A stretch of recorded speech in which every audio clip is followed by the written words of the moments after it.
గత కొన్ని నెలలుగా అమెరికా, చైనా ఒకదానిపై ఒకటి భారీ టారిఫ్లను విధించుకున్నాయి. అమెరికా, చైనా దిగుమతులపై 145% టారిఫ్లు విధించగా, చైనా ప్రతీకారంగా అమెరికా ఉత్పత్తులపై 125% టారిఫ్లు విధించింది.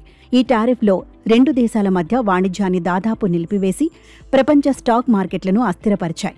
తాజాగా స్విట్జర్లాండ్లోని జెనీవాలో America treasury secretary Scott Bessent, వాణిజ్య ప్రతినిధి Jamieson Greer, China vice premier He Lifeng నేతృత్వంలో చర్చలు జరిగాయి.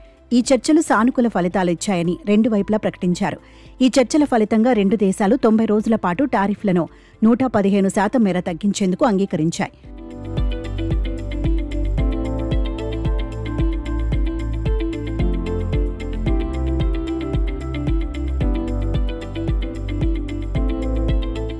అమెరికా ప్రస్తుతం అమలు చేస్తున్న 145% టారిఫ్ను 30%కి, చైనా అమలు చేస్తున్న 125% టారిఫ్ను 10%కి తగ్గించే అవకాశం ఉంది.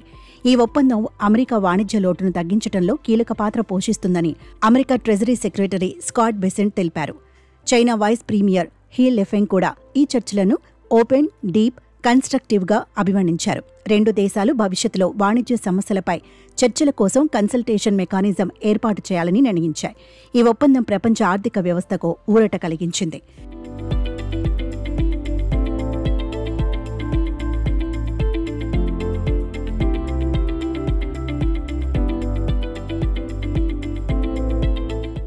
ఈ నిర్ణయం ప్రకటించిన వెంటనే యూరోపియన్ స్టాక్ మార్కెట్లో లాభాల్లో పయనించాయి. ఆసియా, అమెరికా మార్కెట్లలో కూడా సానుకూల సంకేతాలు కనిపించాయి. ఈ టారిఫ్ తగ్గింపు వల్ల రెండు దేశాల వాణిజ్య వర్గాలు, వినియోగదారులు ఊరట పొందుతారని నిపుణులు అంటున్నారు. 90 రోజుల తాత్కాలిక ఒప్పందం తర్వాత శాశ్వత పరిష్కారం కోసం మరిన్ని చర్చలు అవసరమని కూడా అంటున్నారు. ఈ చర్చలు స్విట్జర్లాండ్ నిష్పాక్షిక వేదికగా జరగడం విశేషం. స్విస్ అధ్యక్షురాలు కరిన్ కెల్లర్ సుట్టర్, ఆర్థిక మంత్రి గై పర్మెలిన్ ఈ చర్చలకు సహకరించారు. అమెరికా అధ్యక్షుడు డొనాల్డ్ ట్రంప్ ఈ చర్చలను వెరీ గుడ్ సోషల్ మీడియాలో పేర్కొన్నారు.